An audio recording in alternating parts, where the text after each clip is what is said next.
Bem, com muito prazer recebendo o Caio Blinder no meu canal. O Caio já esteve conosco num bate-papo muito legal. O Caio é um correspondente de momentos importantes da imprensa brasileira, que sempre tinha correspondentes no exterior. Eu aprendi muito lendo lá atrás a Folha de São Paulo, isso no século XX. Agora é assim, no século anterior o tempo passa, com os grandes correspondentes.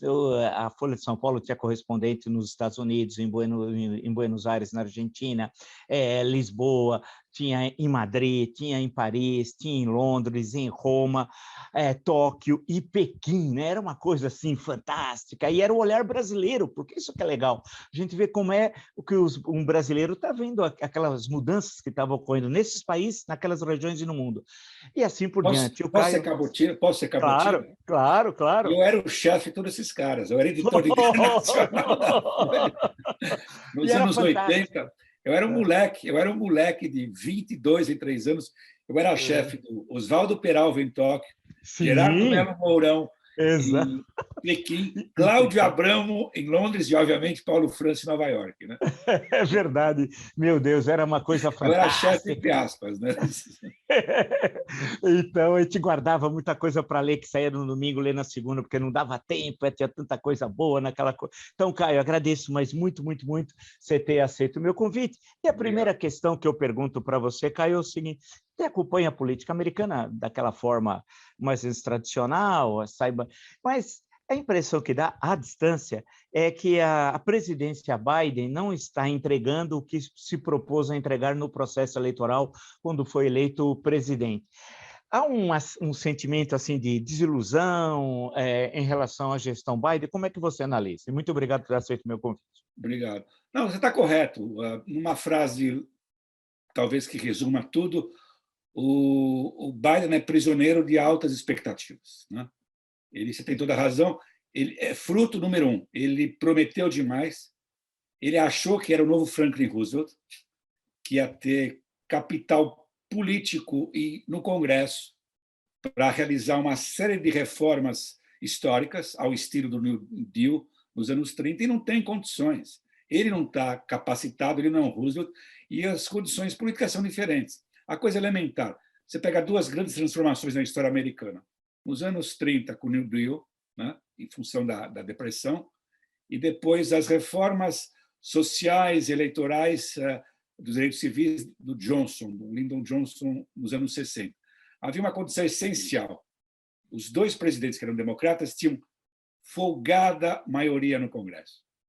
Então, eles podiam aprovar tudo. O Johnson, depois do trauma do assassinato do Kennedy, tinha o Congresso na mão. Teve um preço político depois, que ele perdeu a ala democrata do Sul, porque teve os direitos civis, etc. Mas eles tinham capital político. O Biden não tem, e não tem a habilidade política desses dois caras. Ele achou que tinha e não tem.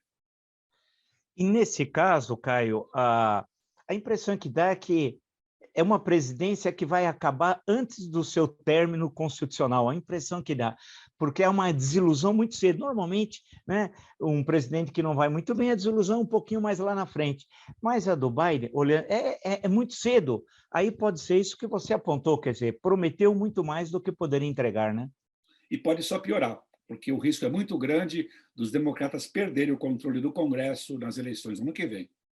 E você tem um cenário aterrador. A gente vai conversar nisso depois. Você tem pesquisas malucas, isso é muito cedo.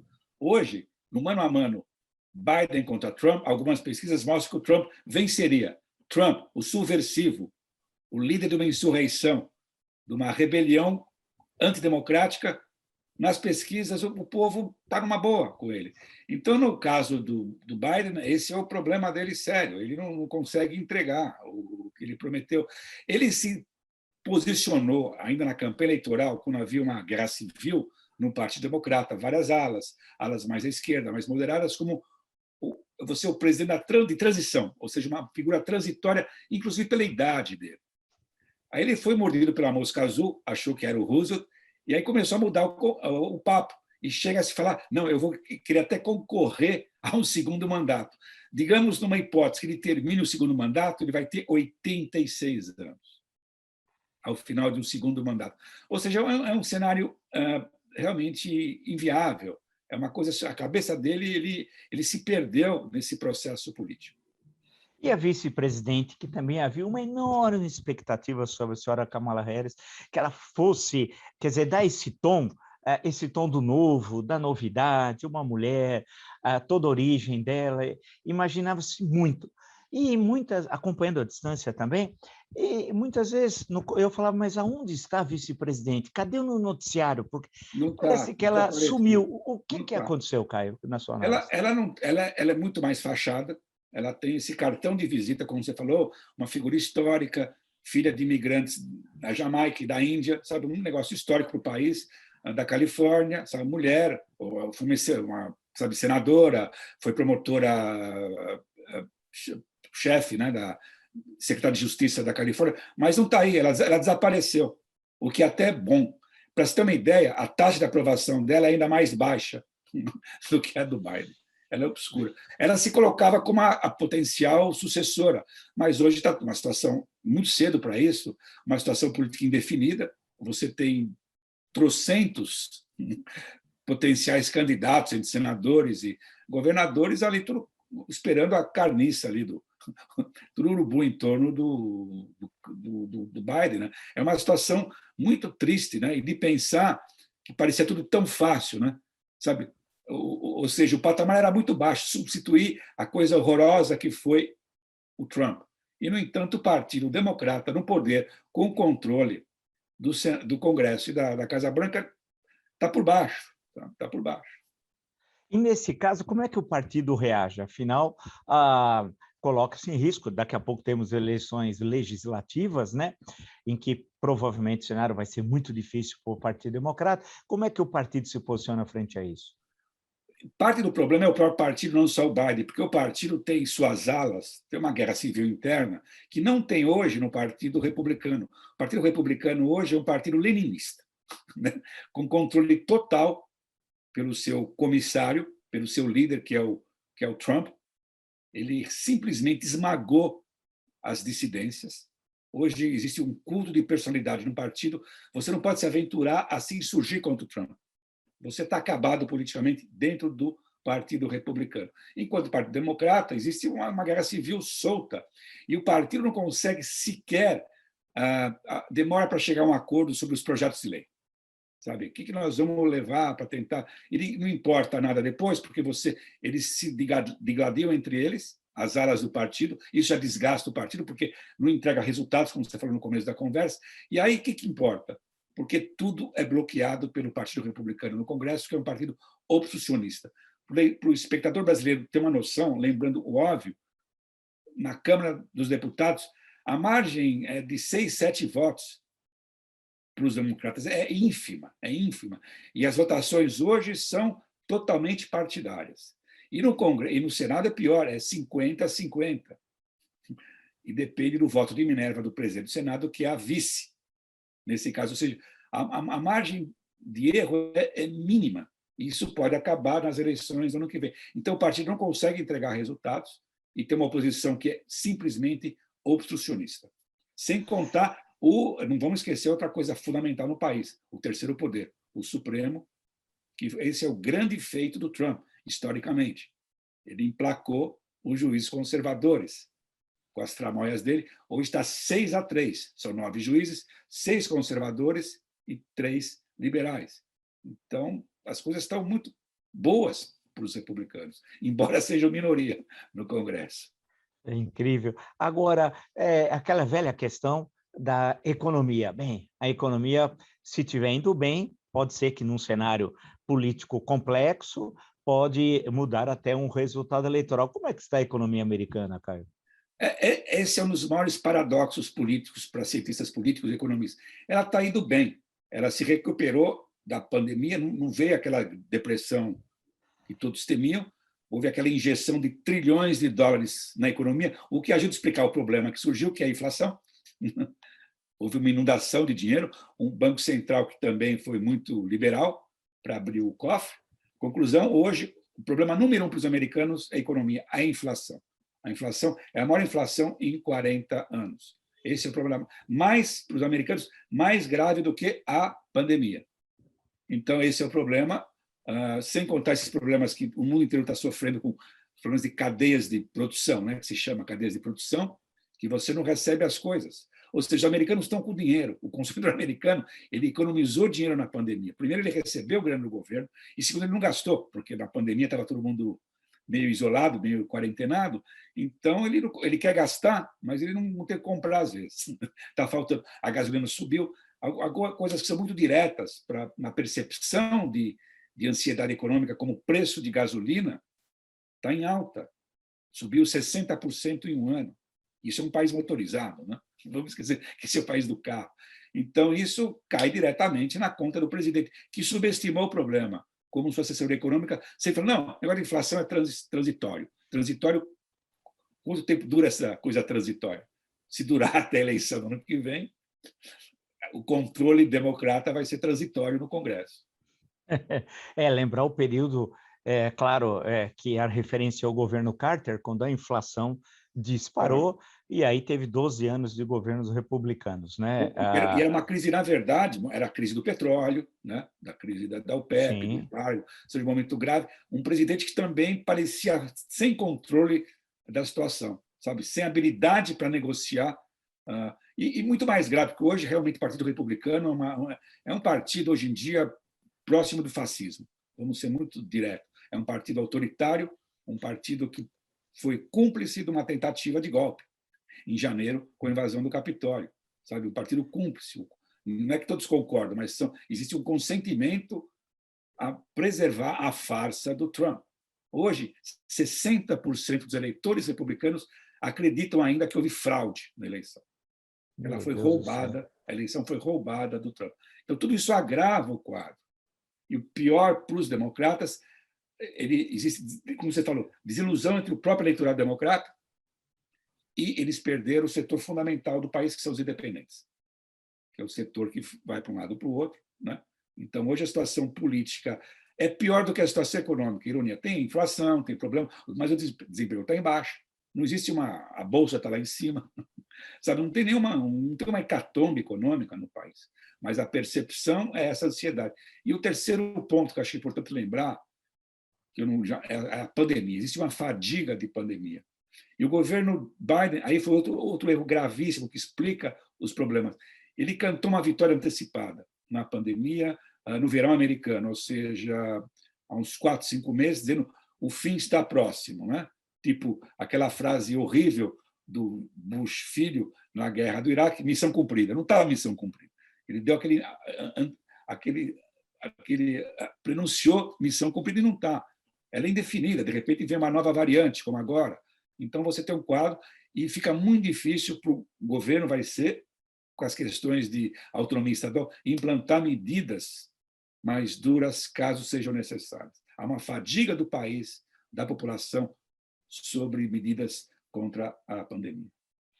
E aí, Caio, pensando um pouco a história dos Estados Unidos, a importância da democracia, o exemplo dos Estados Unidos para o mundo, desde o processo de independência, depois a influência que teve a passagem de Tocqueville pelos Estados Unidos, a influência disso na Europa, e aí o século XX, as guerras mundiais, especialmente a Segunda, que é um século americano, quase todo o século XX, tudo aquilo, e aí chega um momento em que a democracia balança, né? Balança com tudo isso que você está relatando. E, por outro, e que é essencial para enfrentar os problemas do país nessa disputa agora geopolítica interessante com a China, que não é a mesma com a União Soviética. Agora, inclusive porque a União Soviética, a China se posiciona no cenário internacional de forma diferente do que a União Soviética, né? A União Soviética construiu satélites, a China tem uma relação muito mais complexa e econômica mesmo, a questão econômica é que está presente. E aí vem a questão com os Estados Unidos. E o próprio presidente Biden convocou essa conferência de democracia, que era fantástica, porque tinha a presença de países muito pouco democráticos. Quer dizer, então, tentar levantar a bandeira da democracia, que é, na verdade, um confronto com a China, e num país que a democracia está sendo solapada, nos Estados Unidos. Né? Ironia, eu concordo plenamente. Hoje, a maior ameaça à democracia americana não é da tentativa de exportação do modelo chinês, né, da ditadura, mas a ameaça interna. Não há a menor dúvida que a maior ameaça é a ameaça interna. Você tem um processo hoje em dia de um estratégico do trumpismo, mais do que do Partido Republicano, que é de aparelhar o sistema eleitoral americano. Eles querem colocar figuras deles na apuração da eleição, na auditoria da eleição, gente que acredita que houve fraude. Ou seja, e sem contar várias medidas que foram adotadas nos últimos tempos, com o consentimento da Corte Suprema mais conservadora, de restrição do voto e do redesenho dos distritos eleitorais. Ou seja, você cria uma situação cada vez mais complicada e algumas coisas que são herança dos pais fundadores, aí é muito complicado de explicar, que é o poder desmesurado, descomunal de estados rurais americanos, né? Como funciona nos Estados Unidos, aquela coisa que a gente conhece, né? Você tem estados que têm 2 senadores que têm a população de um bairro de Nova York. Aí é que... Então, eles são super representados, né? Claro. Tem uma lógica da democracia americana representativa, sim, claro, de você ter freios, né? A tirania das massas, tudo. Podemos discutir isso se a gente estivesse na Convenção de Filadélfia em 1786. É uma boa discussão, mas no caso concreto, hoje, o Partido Republicano tem um poder desproporcional ao apoio popular que ele tem. Isso acaba sendo uma ameaça complicadíssima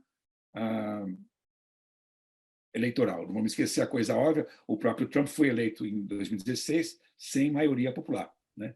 Graças ao colégio eleitoral. Então, isso pode acontecer novamente, outra vez. O Trump pode ser reeleito em 2024 graças ao colégio eleitoral. E sobre a China... Sim. Desculpa, fala. Não, claro. Reformula a pergunta sobre a China. É justamente agora a questão da China, né?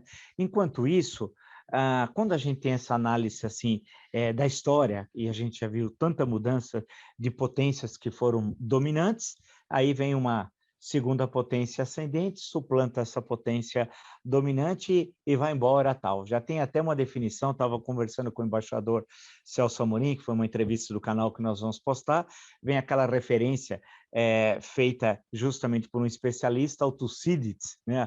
A história da Guerra do Peloponeso, da relação entre Atenas e Esparta, que Esparta acaba se confrontando com Atenas com o temor da potência ascendente, e aí vem toda a história da guerra, a confederação de ideias. A armadilha de Tucídides. A armadilha de Tucídides. Então, nós estamos justamente assistindo algo agora, no século XXI, na terceira década. E quando você olha para a economia, a dinâmica da economia chinesa, que conseguiu se recuperar também rapidamente, é muito grande. E aí a questão da presença militar, inclusive com uma possível base no Atlântico, na Guiné, o que vai ser uma tremenda novidade que muda o jogo geopolítico. Como é que fica essa questão? Como é que você vê essa questão da China? Bem, no caso específico americano, é um raro consenso bipartidário sobre a ameaça. Você tem algumas vozes, assim, a graduação disso, mas nesse ponto o país, mesmo já na época do Trump, né, para agora, é uma continuidade de você enfrentar a China.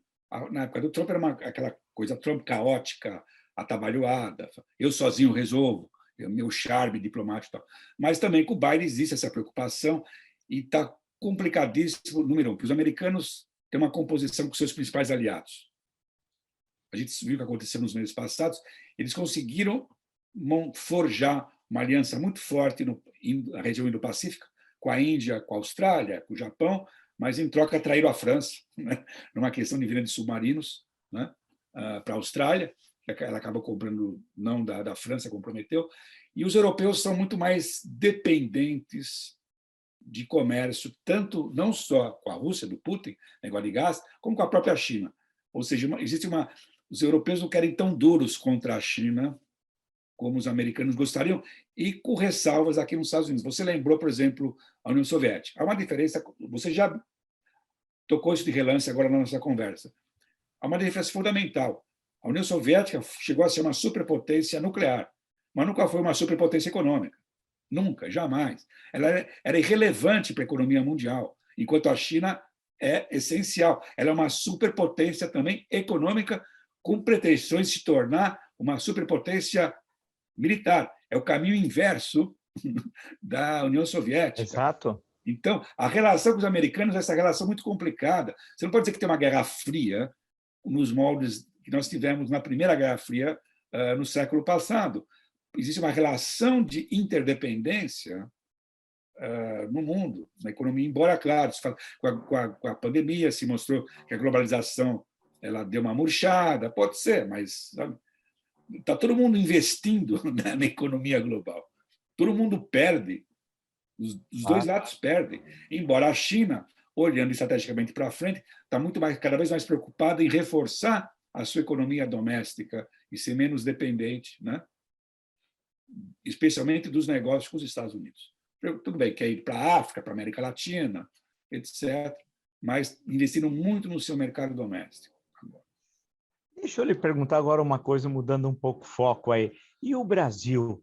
Bolsonaro, essa figura, esse portento Jair Bolsonaro, durante a gestão Trump, ele se achava um companheiro de Trump. Até numa das visitas ele disse: "Eu te amo", para o Trump e tal. E disse que ia apoiá-lo para a reeleição, algo que nunca se envolvendo num processo interno eleitoral norte-americano. E vice-versa, o Trump se envolvendo no processo interno brasileiro. Sim, sim, e teremos o envolvimento americano em 22 com Bannon, etc. A situação vai ser muito complicada, acho. Agora, como é que fica como é que é essa leitura nos Estados Unidos do governo Bolsonaro, que já caminha, tudo indica, para o fim? Não, péssimo, evidente que péssima, porque ele perdeu esse sustentáculo pessoal que tinha na Casa Branca, na família Trump, né?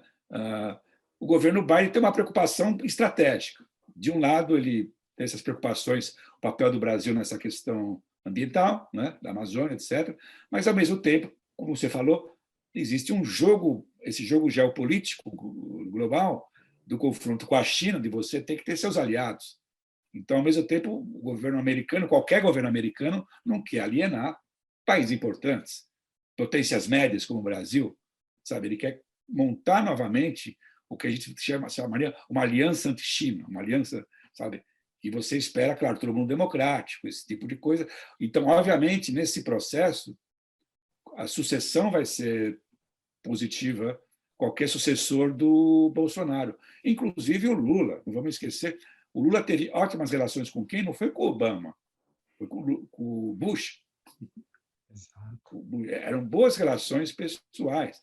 E o Lula, apesar dessas coisas obscenas que ele faz, de apoio aos Ortegas, aos Maduros da vida, ele não balançou o coreto de forma absurda. Ele irritou os americanos na questão nuclear do Irã, na época, quando ele tentou se meter nas conversações com o Ahmadinejad. Mas, no geral, ele não fez nenhuma loucura. Ele não fez nenhuma loucura, então ele é muito pragmático. Então, eu não estou sabendo agora exatamente se já tem os cenários, já estão apostando que o Lula vai ser o presidente. Não, não é isso. Mas, obviamente, que o establishment americano, exceto o establishment trumpista, que é o Bolsonaro, não seja reeleito. Claro que não. Deixa eu, agora uma pergunta para encerrar. Acho que todo mundo gostaria de fazer. E o Manhattan Connection? O que acontece? Porque todo mundo, afinal, anos. A ciência chinesa é precisa. Nós estamos vendo aí as opções no mercado. Sim, né? Sim. Nós somos um bom produto, mas produto caro, né? Excelente produto, puxa vida. Claro. Provavelmente é o programa brasileiro, acho que mais longevo, e mais do que isso, a questão do que ele representa, né? Claro. De reflexão, né? Puxa, isso é importantíssimo. E todo mundo quer de volta. Nós também. Então, é uma questão de encontrar as plataformas, sabe? Queremos. A gente não quer fazer uma coisa afobada, sabe? Queremos fazer uma coisa com calma. As pessoas, quando volta, paciência.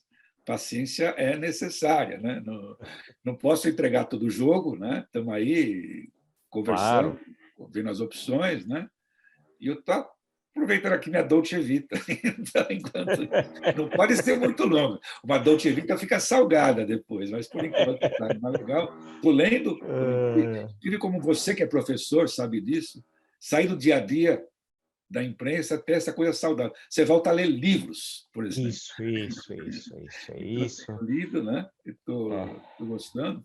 Estou com duas coisas para ler. Quero ler agora sai uma grande biografia do Churchill. Sim. Mais ou menos revisionista. Não, dizendo coisas que todo mundo sabe do Churchill. Ele era racista, era imperialista, tal, mas partindo de um historiador que não é um cara de esquerda, nada disso. Então, tirando um pouco ele do pedestal, né? Não quer derrubar a estátua do Churchill, como a extrema esquerda quer fazer. Mas é o livro que eu vou comprar essa semana e começar uma nova biografia do Churchill, realmente pegando essa parte menos sobre, como se diz em inglês, menos sobre sua finest hour, né? Sua melhor hora, mas sobre sua darkest hour, sobre a sua parte mais escura, sabe? Que exceto aquele momento glorioso dele em 1940 contra os nazistas, que ele segurou as pontas, todo mundo sabe que como político e militar ele fez muita burrada, né? É o caso de Galípoli lá na Turquia, em 1915, lá o negócio é complicado. E o outro livro que você falou, você falou em outro. Eu comecei a ler um livro, ele está aqui, ó, por coincidência, olha aqui, ó. Eu vou até te mostrar. Ele é um best-seller, esse está um pouco mais árido. Olha, você consegue ver o título aqui? Puxa vida, hein? Olha, e um calhamação, hein? 750 páginas, 200 páginas de notas, são 2 antropólogos, um deles faleceu. É uma maneira um pouco revisionista de ver a origem ainda da pré-história, mostrando que a briga entre Rousseau e Hobbes, mostrando que, na verdade, já havia democracia, já havia coisas mais igualitárias no início dos humanoides, sabe? É uma maneira diferente um pouco, tentando justificar a ideia que nem sempre foi a hierarquia, as castas, não existiam desde o começo, quando a gente começou a agricultura e depois criou as primeiras cidades. É uma história um pouco mais complexa, mas é um livro muito mais árido acadêmico do que eu imaginava. Então, eu estou lendo, mas eu estou pulando algumas partes, e assim que acabar esse livro, eu vou ler a biografia do Churchill. Oh, que legal. Eu não sou com alguns candidatos presidenciais, você pergunta, qual foi o último livro que você leu? Eu li, eu não me lembro o nome agora. E teve um deles agora que disse, há 3 anos não lê livro. Na verdade, não lê livro, acho que nunca leu. É uma medalha, é uma questão de honra, né? Essa coisa maluca é uma coisa histórica, né? Na esquerda e na direita, o anti-intelectualismo, né? Como se fosse um motivo de orgulho você ser ignorante, como se você precisasse. Aqui nos Estados Unidos, você tem políticos hoje em dia. O governador da Flórida, que é um estado próximo do Brasil, é um caso muito interessante. Ele tem uma formação de primeira. Ele estudou em Harvard, em Princeton. Cara de primeira. E se faz de Zé Mané, de ignorante. Sabe? Parece que precisa, sabe, o anti-elitismo, ou seja, ser ignorante é uma coisa anti-elitista, uma coisa bizarra.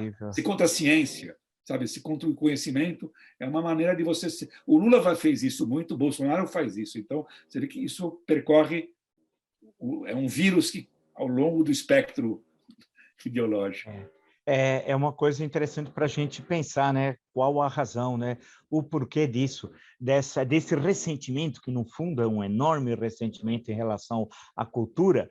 E aí eu lembro a questão lá do Lula, quando fazia ironia disso, e do Bolsonaro também, né?